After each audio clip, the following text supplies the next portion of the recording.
Nous sommes ici réunis dans un endroit qui peut être appelé église, lieu de culte, salle de réunion, maison de Dieu et j'en passe. Tous ces mots sont adaptés et tous portent en eux une nuance qui en révèle un usage particulier. En fait, ce qui est important, c'est surtout de se demander à quoi sert l'Église pour chacun de nous. Eh bien, le premier point pour y répondre est de savoir de quoi l'on parle quand on parle d'Église. Une Église est d'abord une assemblée composée d'hommes et de femmes et d'enfants qui se réunissent pour écouter et louer ensemble le Dieu de Jésus-Christ qui les rassemble en son nom, vous le savez. Et c'est d'ailleurs le premier sens du mot grec ecclésia, église en français bien sûr, qui littéralement veut dire la rassembler, la convoquer. Mais le terme église exprime également une longue histoire de la foi chrétienne à travers les siècles et les circonstances. Une longue histoire faite de traditions, d'engagements multiples et variés, et tout un patrimoine transmis au fil des générations et des circonstances qui, lorsqu'il est partagé, crée une communauté vivante se rattachant aux mêmes repères. Dans le protestantisme auquel nous appartenons, bien que théologiquement nous soyons tous prêtres, une certaine autorité est consentie par des mandats limités dans le temps. Inutile de préciser ici que tous et toutes sont pourtant égaux devant Dieu et devant les autres, et que les différents ministères donnés par Dieu et les diverses fonctions assignées le sont, non pas pour le bonheur d'une personne, mais pour le service du Christ et de la communauté. Et il en va de même dans l'armée du salut. Et puis, l'Église, enfin, est bien sûr aussi le corps du Christ. Cette entité spirituelle qui nous rappelle que nous sommes donc tous interdépendants dans la foi et que le Christ est le seul chef de l'Église, à savoir sa tête, celui qui la dirige tel que Dieu la veut et l'a bâtie. Car c'est par l'action de l'Esprit Saint que chacun est invité, appelé à accepter le Christ comme Seigneur et Sauveur, et cela débouche sur le fait qu'il peut rejoindre d'autres, qu'on appelle frères et sœurs, et qui constituent l'assemblée, la rassemblée des fidèles. Cela dit, eh bien, j'aimerais aborder un tout petit instant l'Ancien Testament, c'est-à-dire les racines de notre identité chrétienne. Souvenez-vous, le sanctuaire des Israélites, qui étaient nomades dans le désert, était d'abord une tente, un peu compliquée, c'est vrai, mais appelée la tente de la rencontre. Et c'est cette notion de rencontre avec Dieu qui a donc parcouru les âges jusqu'à nos jours pour justifier l'existence de nos lieux de culte. Ainsi, une seule citation. Dans le livre des Nombres, au chapitre 7, on peut lire ceci, je vous cite. « Lorsque Moïse entrait dans la tente de la rencontre pour parler avec Dieu, il entendait sa voix qui lui parlait. » Bon, vous me direz qu'assurément, et c'est vrai, on peut parler à Dieu et entendre sa voix ailleurs que dans un lieu de culte, dans la nature par exemple.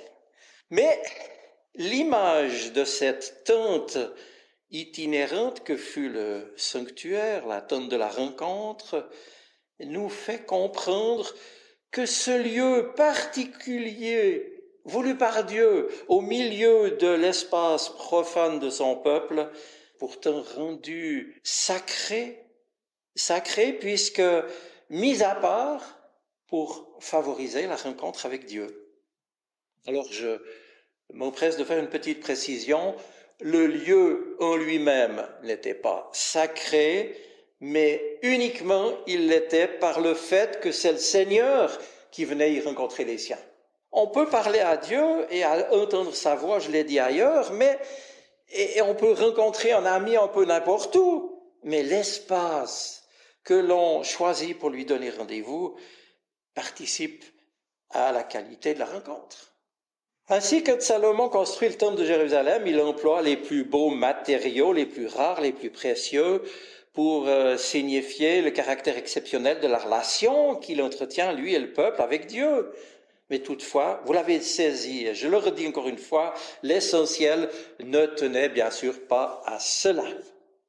Pour nous, notre salle de réunion, notre lieu de culte, notre Église, nous apprend la fidélité de Dieu à notre égard et la fidélité aussi nécessaire à nos engagements. Et dans cet espace particulier, c'est alors une histoire particulière qui constitue le matériau de construction du lieu de culte. C'est l'histoire d'une relation de foi entre Dieu et l'homme, entre Dieu et chacun d'entre nous. Si nous venons là le dimanche matin, c'est pas parce que on a plus sommeil, puis qu'on ne sait pas quoi faire. C'est parce qu'on vient y rencontrer le Seigneur, n'est-ce pas? Et parce qu'on est prêt à l'écouter. On est prêt à se laisser progressivement de plus en plus transformer. Le roi Salomon a fait confiance à Dieu qui donne la paix. D'ailleurs, dans le mot Salomon, il y a le mot Shalom, Dieu de la paix. Et il a utilisé les nécessités et les circonstances de la construction du temple pour commercer avec tous ses voisins et leur acheter les matériaux dont il avait besoin. Il a ainsi créé des alliances avec les autres, et cela grâce au temple du Dieu de l'Alliance. Peut-être bien qu'avec notre poste de l'armée du salut, on peut créer ainsi des contacts et des bonnes relations avec d'autres. C'est important ça.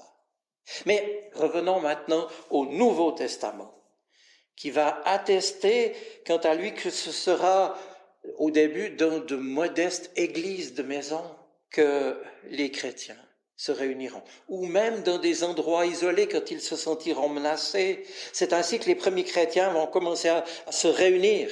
Il n'y a pas de beaux bâtiments, et ce ne sera que plus tard qu'ils envisageront de construire des lieux de culte plus appropriés pour s'y réunir, surtout plus nombreux, à l'abri des intempéries et librement. Mais ce qui a été déterminant, ce ne sont pas leurs constructions, aussi belles soient-elles, et on a un patrimoine architectural extraordinaire, mais ce qui a été déterminant pour les premiers chrétiens et qui reste déterminant pour nous chacun, c'est que s'y vit la relation avec notre Dieu. Et puisque nous sommes ici dans une maison de prière, on peut se demander à quoi peut bien servir la prière. Eh bien, dans le texte de Luc, chapitre 11, on a entendu que la prière du Notre Père enseignée par Jésus est immédiatement suivie par une parabole qui nous met dans le rôle de celui qui prie son voisin de lui donner du pain pour un visiteur qui arrive à l'improviste. Nous sommes dans le rôle de celui qui prie son voisin de lui donner du pain. Et Jésus nous parle ici dans ce texte, non pas du fait que nous sommes parfois sans gêne, c'est pas là l'important, mais qu'il s'agit d'être persévérants dans la prière. Mes amis, sommes-nous persévérants dans la prière? Jésus nous apprend, parlant de la prière, que la prière transforme l'homme. Prier Dieu, c'est apprendre à demander l'impossible, le peu probable. Et en quelque sorte, c'est apprendre à déplacer les convenances et l'ordre établi. Celui qui frappe à la porte vient déranger en pleine nuit, non pas son fils ou son père ou son ami, mais son voisin. Et il fait ce qui ne se fait pas d'ordinaire. Il fait entrer l'extraordinaire dans l'ordinaire. N'est-ce pas cela que fait la prière? Oser prier, c'est oser déplacer les montagnes pour qu'un passage se fasse là où tout semblait impossible. C'est miser sur l'hospitalité de Dieu et donc commencer à admettre que les choses sont peut-être, au bout du compte, possibles. En ce sens, frères et sœurs, par notre vie de prière, par la place centrale qui tient la Bible, notre poste est 5 choses. Notre poste est un lieu de formation à l'espérance. Chacun peut y apprendre à s'ouvrir à de nouvelles voies pour nos vies et pour celles des autres qui vivent en Église avec nous. La vie en communauté nous apprend l'entraide et la solidarité, et aussi à ne pas avoir honte de demander ce que nous-mêmes, nous ne pouvons pas faire seuls. Et puis l'Église, troisième réalité, nous apprend l'humilité, puisque nous y sommes aussi dans un lieu où l'on est tel que nous sommes, dans le lieu de la rencontre avec celui qui nous apprend à laisser son esprit travailler en nous progressivement pour faire de nous le temple du Seigneur. Le temple du Seigneur, ça n'est pas notre lieu de réunion où toute église, aussi belle soit-elle. Le temple du Seigneur, c'est nos cœurs. J'en suis à 4. Et puis cinquièmement, mais de nos lieux de culte, il faut savoir aussi en sortir. Nous, chrétiens, nous sommes appelés à nous tenir dedans et dehors. Nous sommes ici, dedans, pour apprendre quoi? 1. L'espérance. 2. L'entraide et la solidarité. 3. L'humilité, c'est-à-dire accepter d'être qui on est, pas jouer devant les autres. Et puis 4. À faire de nos vies le temple du Seigneur. Et puis 5. À sortir. À sortir. Or, pour savoir où l'on va, vous le savez, et c'est un proverbe africain qui nous le rappelle, il faut savoir d'où on vient. Si nous souhaitons que d'autres prennent avec nous la suite des engagements auxquels nous avons été appelés, il faut nous souvenir de ceux qui nous ont précédés, qui nous ont ouvert la voie, et que c'est aussi grâce à eux que nous avons pu nous engager. Faut-il rappeler ici que le christianisme est à la fois spirituel, bien sûr, et social aussi. Donc, concret, pratique, c'est en tout cas dans l'ADN de l'armée du salut. Et dès le début, nous le savons, sans jeu de mots. Soupe, savon, salut. Inutile donc de se demander s'il nous faut servir Dieu ou servir les hommes. Mes amis, c'est ce que le texte de l'évangile de Matthieu nous demande ce matin. Cet évangile à la fois social, pratique et spirituel ne fait qu'un, et tant mieux parce que le commandement d'amour de Dieu et celui de son prochain donné par Jésus ne font qu'un aussi. Aujourd'hui, nous savons que l'armée du salut, les églises et leurs institutions religieuses, quelles qu'elles soient et quelle que soit leur dénomination, n'ont plus le monopole de l'entraide et de la main tendue. D'autres associations laïques le font aussi bien et souvent mieux. Mais cela ne nous dispense pas de nous y engager encore et toujours avec créativité et selon nos moyens à nous en tant que communauté chrétienne locale. Alors j'en viens à mon dernier point. Ce que nous pouvons retenir de l'évangile de Matthieu 25, c'est qu'ici il n'est pas question, il ne fait allusion à aucune religion, à aucun rituel, pas même celui de Moïse. Le jugement dont il est question au travers de tout le chapitre, lisez-le, concerne notre attitude humaine, attitude qui est charitable ou qui ne l'est pas. Il n'est pas question de croyance, mais il est question d'aptitude à être charitable, à l'image de Jésus. C'est à ton amour qu'on verra qui tu es. Alors, à la question qui nous est posée ce matin, mais quel est le degré de ma compassion? dans mon quotidien? À quoi est-ce que je suis encore sensible quand je croise mon prochain qui est dans la précarité? Et bien entendu, les exemples de précarité ne manquent pas aujourd'hui. Ne pas manger, ne pas boire, ne pas être habillé, autrement dit, ne pas être soigné, mais aussi ne pas être accueilli, visité. Ce sont les besoins de chacun, toute appartenance et toute culture, toute provenance, toute confession, tout milieu confondu. Mes amis, l'évangile de ce matin nous renvoie à notre actualité brûlante. Il n'y a qu'à sortir dans la rue pour y rencontrer celles et ceux dont il est fait mention. Et cette page de l'évangile fait écho à la question de Dieu qui était déjà, souvenez-vous, posée il y a Caïn dans le livre de la Genèse. Qu'as-tu fait de ton frère? En d'autres mots, nous voilà interrogés sur notre façon de vivre, et cela encore plus que sur les motivations de nos actes. Qu'est-ce que ça veut dire? Eh bien, la réponse se trouve dans des exemples particulièrement concrets qui nous concernent tous, puisque nous aussi, nous avons faim et soif, nous avons besoin d'être habillés, soignés, visités, tout simplement besoin d'être aimés. Oui, je le répète, c'est à notre façon d'aimer qu'on reconnaîtra le Dieu qui nous aime. C'est à ce prix que l'horizontal devient vertical. Lorsque notre charité motive le véritable amour de Dieu. Cela dit, au vu du contexte géopolitique et socio-économique actuel, je me demande s'il ne serait pas temps pour l'armée du salut du Nord vaudois de se mobiliser pour faire face aux besoins qui vont aller en s'accroissant à cet égard. Mis à part un peu de temps et d'efforts consacrés par l'un ou l'autre à Yverdon et Orbe, notre région n'a pas dans le Nord vaudois une structure légère pour répondre à ses besoins. Souple et savant pour aujourd'hui, pour nos contemporains nécessiteux du Nord vaudois. Chez nous aussi, voilà ce qui pourrait être une autre forme de témoignage pratique et concret pour accompagner notre annonce de l'Évangile. C'est dans notre ADN, souvenons-nous. Serait-il par exemple possible qu'un officier mette un peu de temps à part pour cela, quitte à renoncer à des tâches qui seraient prises en charge par d'autres?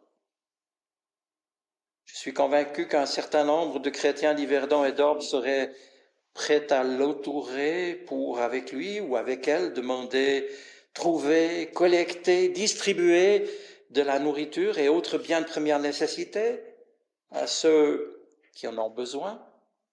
Et les choses vont aller en s'accélérant, on sait pourquoi. Nous sommes bien sûr ni à Genève, ni à Lausanne ou à Arnhem. Nul besoin ici d'une structure lourde. Il pourrait y avoir, par exemple, simplement, chaque semaine, un après-midi de distribution à Yverdon ou bien à Orbe. Je vous ai transmis ce que le Seigneur a mis sur mon cœur. Portons cela dans la prière. Nous qui évoquons le changement, et qui demandons à l'Esprit de Dieu de nous conduire et qu'il intervienne au travers de notre communauté, de nos vies à chacun. Eh bien, oui, maintenant, ce changement, les circonstances semblent l'exiger. Certes, nous faisons déjà au mieux, mais ne pourrions-nous pas faire mieux encore pour répondre à notre vocation salutiste? Frères et sœurs, j'en viens à ma conclusion. Au soir de notre vie, nous serons examinés uniquement sur l'amour. C'est ce qui a d'ailleurs fait dire à un chrétien avisé qui commentait ce passage de Matthieu 25, je le cite, « Aux yeux du Seigneur, à l'heure décisive des comptes à rendre, mieux vaudrait avoir vécu sans affirmer chrétien que d'avoir vécu sans amour. Mieux vaudrait avoir servi Jésus-Christ sans le proclamer que d'avoir témoigné de Jésus-Christ sans le servir. » Voilà, je termine.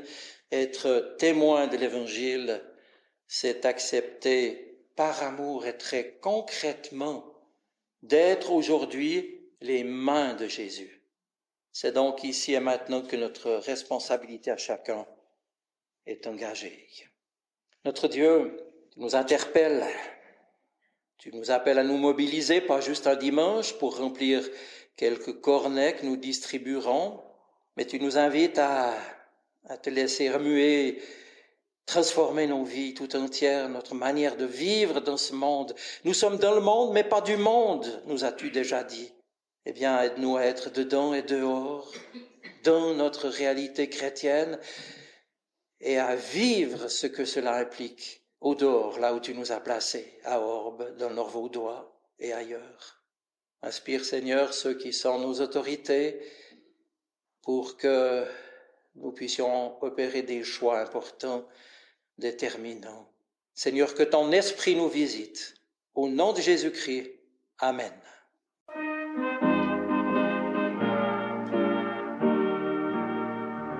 Sois béni, Seigneur, pour la puissance de l'Esprit qui œuvre dans nos cœurs et qui crée en nous l'obéissance, qui nous garde et qui nous rend vainqueurs. À toi la gloire, notre Père, et la louange, notre Père, car tu t'adonnes et nous donnes ton esprit, ton esprit, ton esprit, ton esprit. Sois béni, Seigneur, pour la sagesse de l'Esprit qui parle et nous instruit, qui sait nous reprendre avec tendresse dans ta volonté qui nous conduit.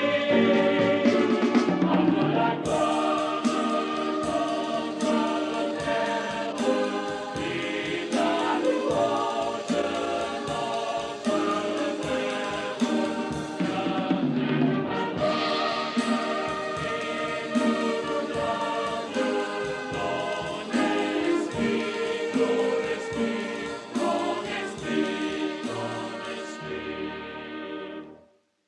Sois béni, Seigneur, pour la présence de l'Esprit qui vient nous servir.